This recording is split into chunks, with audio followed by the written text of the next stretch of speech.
শিলিগুড়ির ডাবগ্রাম ফুলবাড়ি বিধানসভা কেন্দ্রের অন্তর্গত ফুলবাড়ি ১ নম্বর গ্রাম পঞ্চায়েতের কামরাঙাগুড়ি এলাকায় প্রায় ৫০% মানুষের কাছে এসআইআর এর হিয়ারিং সংক্রান্ত ডাক পৌঁছানোর জেরে চরম আতঙ্কে দিন কাটাচ্ছেন স্থানীয় বাসিন্দারা।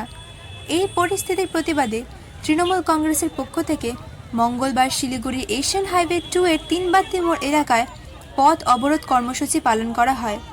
তৃণমূল কংগ্রেসের অভিযোগ, আগামী ১৯ তারিখ প্রকাশিত তালিকায় যদি বৈধ ভোটারদের নাম বাদ পড়ে তবে এই প্রতীকী আন্দোলন আগামী দিনে আরও বৃহত্তর আন্দোলনে পরিণত হবে।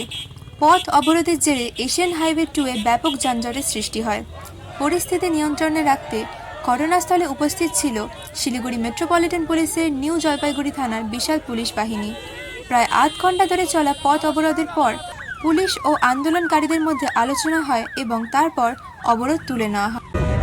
আমাদের বিশ্বর সমুদায় বলে কেন যে আমরা ভারতীয় জনতা পার্টিকে সাপোর্ট করি না, এটা আমরা মনে করি যে মূল কারণ একটা পদবি নিয়ে নামের যে টাইটেল সেটা সমস্যাটা কি? আমাদের নামের পদবি যেরকম আমি ইয়ানুল হক, আমার ছেলে জাহাঙ্গীর আলম, মজিদুর আলম, জাকির আলম, এই যে নামের হচ্ছে যে ও টাইটেলটা আলাদা হয়ে গেল, এই জন্যে বলছে যে টাইটেল কেন আলাদা। আমাদের এক মেয়ে হচ্ছে আমার হচ্ছে আমিনা খাতুন, এক মেয়ে হচ্ছে সাবিনা ইয়াসমিন, ওরা তাদেরও নোটিশ আসছে।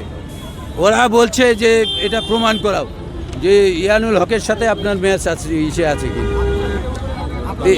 আমার নাম হচ্ছে हाजी ইয়ানুল हक मुंशी, আমি कामनायागुड़ी ग्राम पंचायत मेंबर। हम लोग यहाँ का वंश परंपरा से यहाँ है, हम लोग का चलता है जो बाप का नाम है यानुल हक तो लड़का